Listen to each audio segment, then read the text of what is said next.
मंडळी, दक्षिण आफ्रिकेतून 1 lakh ton soybean आता आयात होणार आहे आणि त्याचा थेट फटका शेतकऱ्यांना बसणार आहे. नेमकं प्रकरण काय आहे सांगते.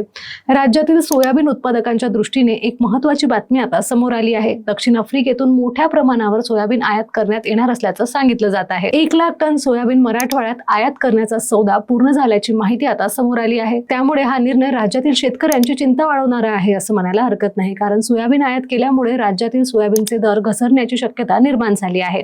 सोयाबीनची आयात सुरू झाल्यानंतर राज्यातील सोयाबीनचे दर कोसळतील आणि त्याचा वाईट परिणाम सोयाबीनच्या दरावर होईल असं देखील बोललं जात आहे. तज्ज्ञांनी दिलेल्या माहितीनुसार देशात दरवर्षी एकूण 12 ते 13 दशलक्ष टन सोयाबीन निर्माण होते. त्याच्या तुलनेत 1 लाख टन सोयाबीन आयातीमुळे दर लगेच कोसळतील अशी भीती शेतकऱ्यांना बाळगण्याची गरज नाही आहे.